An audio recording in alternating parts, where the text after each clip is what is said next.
in commendable ways played its role of collecting revenue from far and wide, and thus enabled the government of Kenya to meet many of its national, including international, obligations.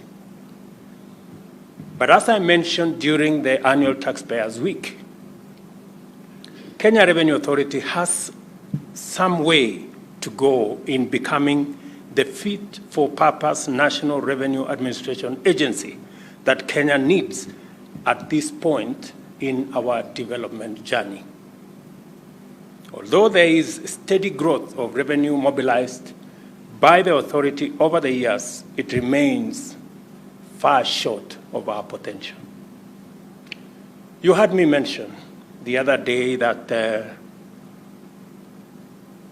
we are collecting around 15% of our revenue from taxes as a percentage of GDP.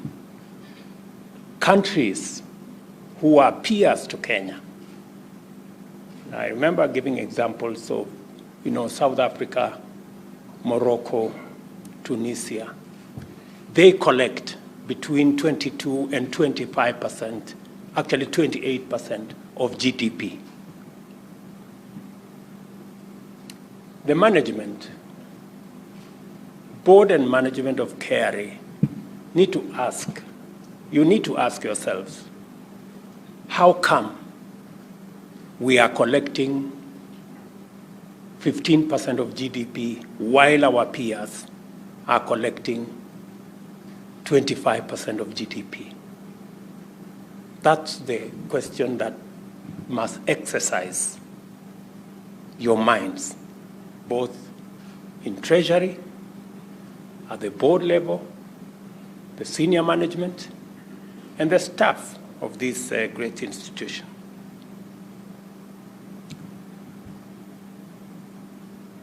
At a time when the state of our national finances is not good, especially in the context of the radical measures that must be undertaken urgently to transform the country and the economy, KRA has remained lackluster in its performance. I say so because I am speaking to you now from your abode. Although tax revenue has grown steadily in recent years, the tax base remains far short of its full potential. The authority continues to maximize collection from existing taxpayers through processes and technologies that sometimes belong to the bygone era, including disruptive stoppages of revenue-generating operations, summary actions, time-consuming, laborious, and inefficient assessment methods, and a flagrant penchant for intimidation through arbitrary prosecution. KRA must acquire a new image. You must build a new image, an image that when people come to Times Tower, they don't come here trembling. They come here looking forward to being served. Additionally, I must tell you, collusion, wanton bribe-taking. Let me repeat that. Collusion, wanton bribe-taking, and general corruption continue to pervade operations of KRA, facilitating tax evasion, massive leakages of potential revenue, and inability to meet revenue targets. You know what I'm saying is true. You know what I'm saying is true. And I'm going to repeat it again. Collusion, wanton bribe-taking, and general corruption continues to pervade the operations of this organization. There are many people who are encouraged, who are facilitated by KRA staff not to pay tax. And you know what I'm saying is true.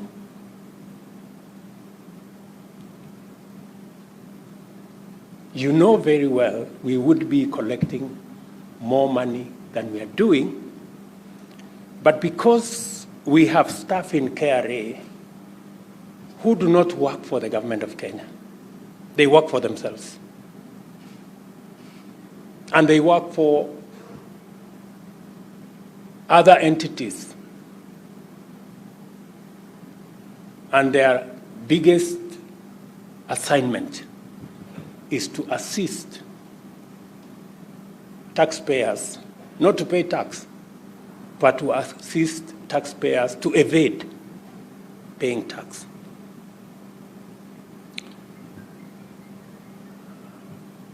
And there are many examples, good people. There are many examples. If we ask Kenyans to step forward and name the people who normally facilitate them not to pay tax, I don't know how many members of staff will remain in KRA. It has also been noted that KRA has not embraced a culture of supporting and facilitating taxpayers, alternative dispute resolution, and the deployment of efficient technologies to improve revenue performance. Let me say this again, and I'm saying it politely. You know that KRA is technology averse.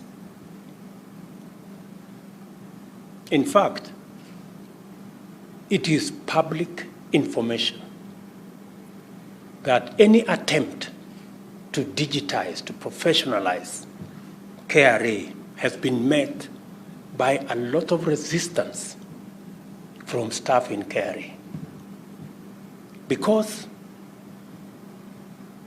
technology will make it easy for taxpayers to pay. And there wouldn't be opportunities for people to collude and evade tax. And I'm saying this looking at you guys in your eyes. You know that it has been difficult to roll out technology, that it has been sabotaged by staff in KRA. And it hasn't been sabotaged for any good reason. It has been sabotaged because it seals loopholes of rent-seeking, evasion, collusion, corruption, and that kind of thing.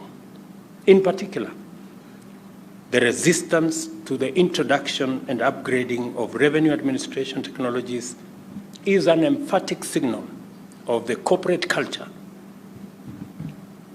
of an organization that is not willing to do its job, which suggests that arbitrary, opaque, and fundamentally corruptible revenue collection methods are the preferred modus operandi.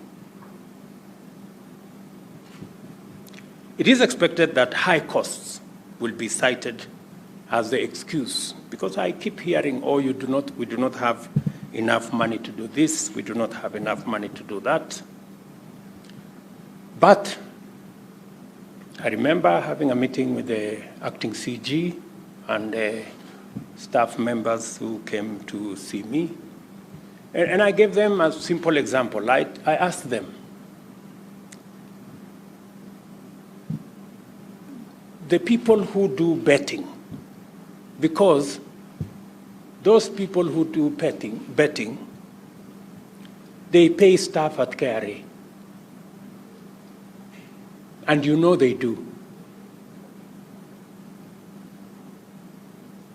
So that they don't have to pay all the taxes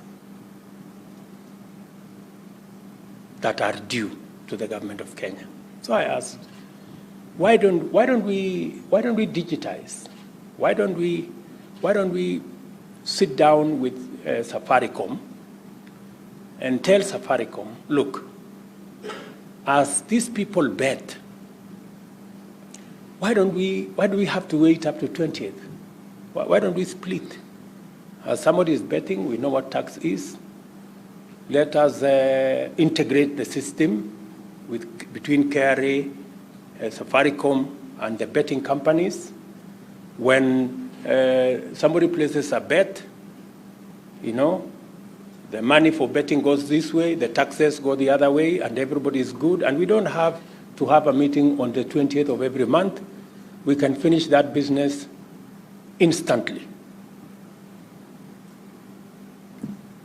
You know, we did that. And the numbers that are being paid by our betting companies has changed. Why did I have to do that? I am not a member of KRA. Are you telling me that there aren't intelligent people in KRA who should have thought about that? Or they thought about it, but instead of collecting money for the government of Kenya, they decided to collect money for themselves. My friends, you know what I'm saying is true, don't you? And if you doubt, I can come and tell you who it is that has been paid this money. So, and I have come here to have a honest conversation with you. And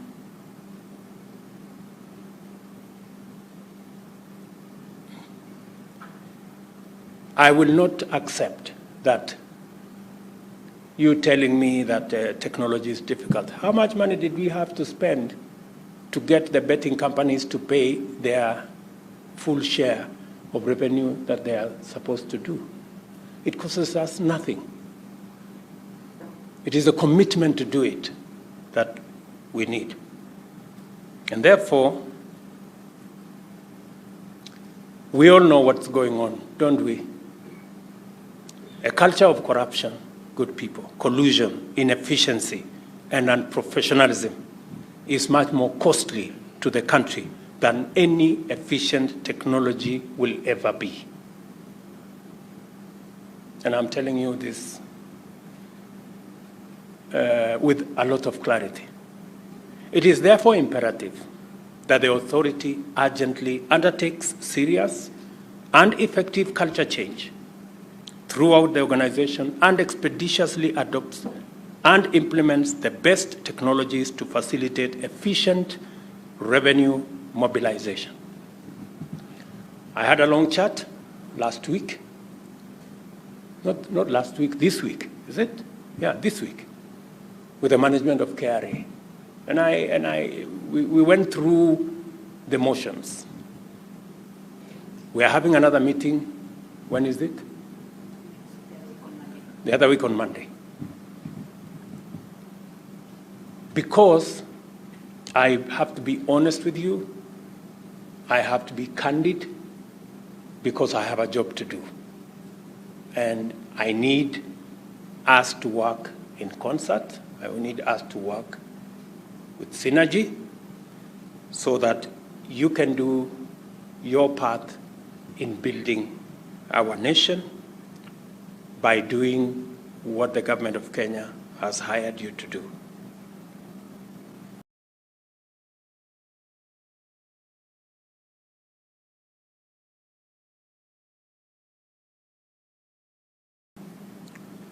Therefore, efficient, professional, effective. Kenyans expect us to expeditiously deliver on what we need to do. And let me say, that expectation is legitimate. Kenyans expect no less, they deserve no less, and they are entitled to no less.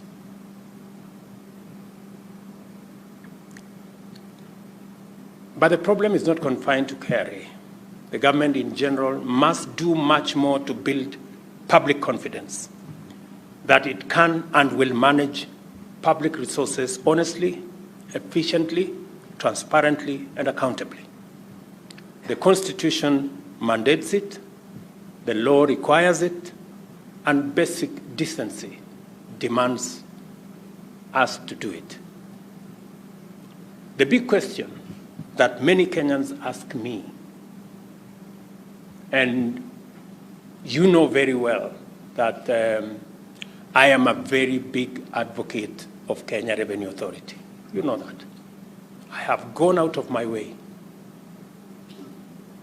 to work with you to sensitize, to mobilize Kenyans, to come forward, to explain why each and every one of us must pay tax. I am right at the forefront in sensitizing Kenyans, mobilizing Kenyans to pay tax. I am essentially your unpaid worker. I don't know whether Madam CG will consider a stipend for me for doing all what I'm doing. But the question many Kenyans ask me is, how are we sure that we will all pay? Because we must all be equal. Because the people who have connection, the people who have networks will escape paying. Then the small guys, the people who have no connection, will end up paying. Because there are people in KRA who facilitate others not to pay.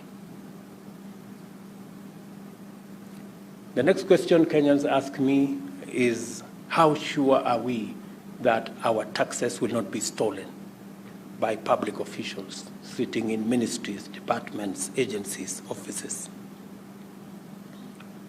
So, and I intend to answer those two questions in my term. I intend to answer those two questions.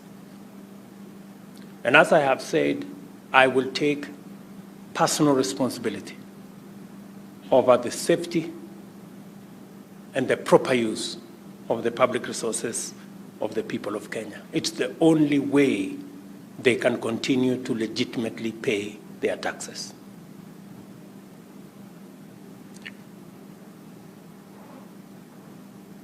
I do not wish to dwell at length on this matter because historically, so much has been said, yet so little has been done in dealing with the challenge of corruption in government.